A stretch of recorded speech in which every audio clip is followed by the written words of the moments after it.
Hello, hope you're having a great day. Now, when I compare yesterday morning to this morning, I'm definitely more tired this morning, but I've also got more of an acknowledgement in my mind of how important it is for me to stay up. And it's that acknowledgement that I need to cultivate more of. You know, when I've just woken up in the morning, that's not really at the forefront of my mind. And that's why my sort of laziness and my tiredness is able to come in and overcome me and, make me end up staying in bed. But yeah, today, even though I have been really tired, I've also been really conscious of the thought of, no, I need to stay up regardless of how tired I am. And I think if I can continue to remember to acknowledge how important staying up is, as soon as I wake up, then, that acknowledgement will hopefully sort of moving forward help me battle against my laziness and my tiredness when I've just woken up. Now, the way my morning went, as I've mentioned at the end of yesterday's video, today I've had to give my girlfriend Kat a lift to work because I need to borrow a car, which is kind of a cheat code in terms of helping me stay up.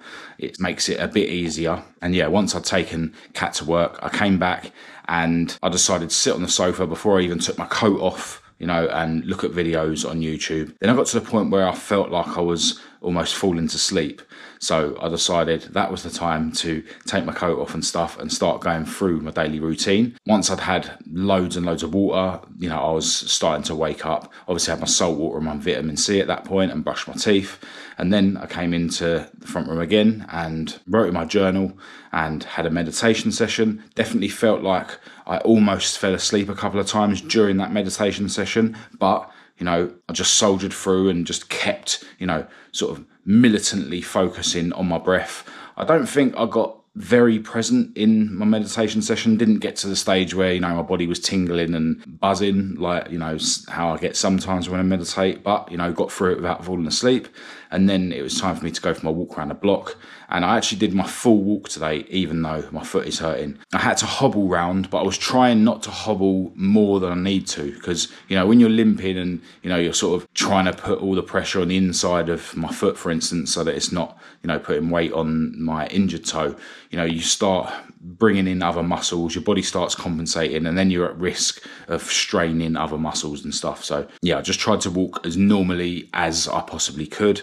It took ages to do my walk, but I was able to get all the way around my walk. But yeah, I could feel like my knee joint and stuff aching, where I'm sort of walking weird and my body's bringing in other muscles to compensate for my foot. Very similar to the way that my body has basically been bringing in my lat and stuff on this side to compensate because I've got my chest injury. But yeah, managed to get round my full walk, and now it's time for me to crack on with some sort of exercises. Now, my shoulder and my lat on this side is really hurting. So where I was sort of planning to, follow on from yesterday's back and shoulder session in the gym here at home, I don't think I'm going to be able to do that. I'm going to see if I can do some deadlifts, and then I think I'll just bang out some sit-ups and some leg raises. So, bit of an ab workout. And while I was on my walk, I was listening to a podcast where Bedros Keuilian, who I've mentioned before, was on a podcast with Mark Bell's Power Project, which I haven't actually seen before. And yeah, they're talking about how masculinity is not toxic, and also about dealing with trauma. The system we live in wants us to all believe that masculinity is toxic because they want men to be as feminine as possible, because when men are more feminine, they're easier to control. Masculinity is not toxic.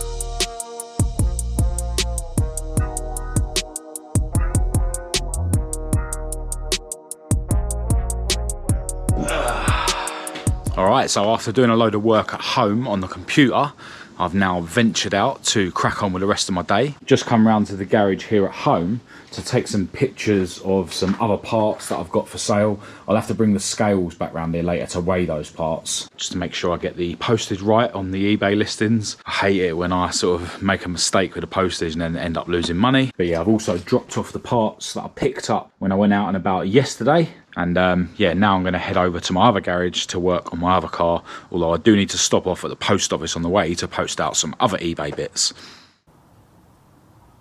All right, so after a very interesting day around the garage, I'm now on my way through the rush hour traffic to go and pick my beautiful girlfriend up from work. It's a bit of a destructive day. My favourite car's engine is in bits, but it's all part of the fun. I might actually have to go back round to that garage tomorrow to sort of conclude the video that I'm working on, because I wasn't able to today. And there's actually some parts that I've removed and I needed to read some numbers off the bottom of them.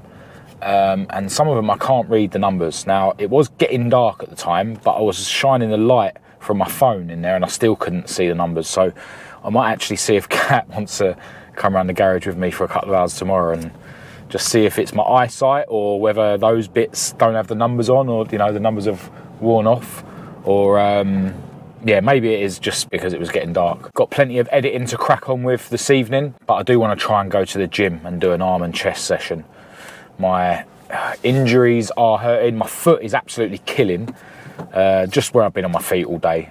I don't think I'm doing any more damage to it. It's just where my trainer is leaning against the little toe. But yeah, definitely want to go to the gym tonight, do arms and chest, and then I can do legs with Kat tomorrow, is the plan. All right, so Kat ended up getting out of work a bit later tonight than she did last night, but it's all good.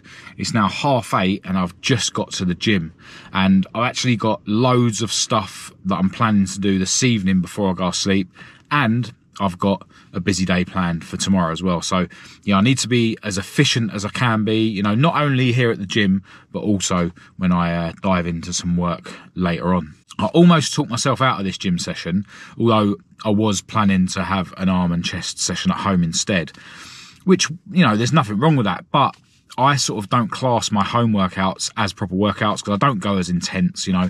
When you have to travel all the way to the gym, it's like, well, you've travelled all that way, so you may as well, you know, put more effort in. Whereas at home, it's easy to sort of cut corners with a workout. So, yeah, I don't class my home workouts as proper workouts. And, you know, it's going to be better in terms of our routine if I do legs tomorrow with Kat. So that means I need to do arms and chest today in the gym. I mean, the main reason that I didn't end up talking myself out of it is because I'd already filmed a clip for this video saying that I was going to the gym. Now, obviously, this isn't live, so, you know, just the fact that I've filmed the clip doesn't necessarily mean that I have to do it. It's just a mental way that I use to call myself out. And what I've found is, you know, when you've got a standard like that, once you break it once, it's easy to break it again, which is why you should never break your standards, you know, unless, you know, it's unforeseen circumstances, of course. It's similar to how my alarm that I made that was getting me up early in the morning, I made an alarm out of clips from Andrew Tate videos, basically. So, you know, I was getting out of bed to the sound of Andrew Tate screaming at me. But then once I'd sort of managed to, you know, turn that alarm off and go back to sleep a few times, then that alarm was then not effective, you know. And if you've been watching these videos, you'll know that the other day I actually created another alarm with my own voice. So my alarm at the moment is my voice shouting at me to get out of bed and stop being lazy. Now, to be honest, I haven't actually had to use it because the last couple of mornings I've got up from Kat waking me up because I've been taking her to work to use her car. But part of me is like kind of embarrassed about it in the morning. So, you know, I don't want to hear my own voice shouting at me to get me out of bed. So potentially moving forward, that new alarm that I've made will be more effective for longer, but we'll see. It's all about making adjustments whenever you need to, you know, when things stop working, like the Andrew Tate alarm, you know, to, yeah, just keep yourself on track. And that's what I intend to do. Anyway, I need to get into the gym now and be as efficient as I can. It's 8:30, well, it's 32 minutes past 8. It would be great if I could get in and out by 9:30, but you know, potentially I will be doing 5 machines plus my cycling warm-up. So yeah, let's get in there and get it done.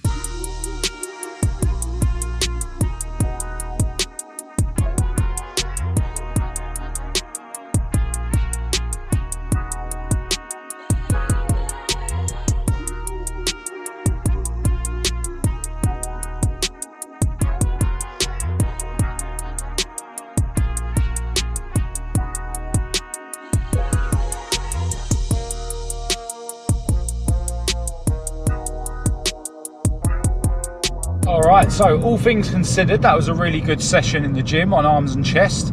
The only machine I didn't do that I wanted to do was the chest press, and that's just because I can do barbell chest press tomorrow morning. Yeah, because I'm going to bang out some arms and chest tomorrow morning just as a little top up to what I was doing this evening. But yeah, I need to put some fuel in this thing before I go home. And yeah, then I'm going to get home, have a shower as quick as I can, have some dinner, because up to now I've only had breakfast apart from the fruit I had before the gym. So yeah, after dinner I should be able to chill out for an hour or so and watch telly with Kat, and then dive into doing some work with an aim to go to bed about 1 a.m. Because yeah, now that I'm sort of, you know, not so religiously going to bed at 11 p.m, because I realise that what time I go to bed doesn't have much to do with whether I get up in the morning or not. Yeah, just I kind of try and at least watch telly with Kat for an hour from 10 until 11, because she goes to bed at 11. So yeah, need to carry on being efficient tonight. But yeah, really looking forward to some chicken and salad. I've gone a little bit light on the salad today with my chicken and eggs. And have a protein yoghurt for afterwards, of course. And the reason I've gone light on the salad is because we're having some prosciutto mozzarella, ham and cheese. Well, prosciutto and salami and other thing mozzarella. This has come from Italy. Kat's family brought it over on the aeroplane, smuggled it in. All right, it's now just gone 1 a.m. and I've been super productive for the last couple of hours. And yeah, I really need to get myself to bed, because tomorrow I've got so much planned, and we'll just see how much I get done. But yeah, really glad that I've sat up tonight and got as much done as I can, and that's all stuff that I won't have to do tomorrow. But yeah, as always, massive thanks to everyone who's got this far. Really appreciate you tuning in. Hope this video has been somewhat helpful or motivational. Feel free to say hello in the comments and we'll have a chat, or get in touch via the usual channels. All the links to everything will be in the description. But I'll be back for another video tomorrow, so I'll chat to you then.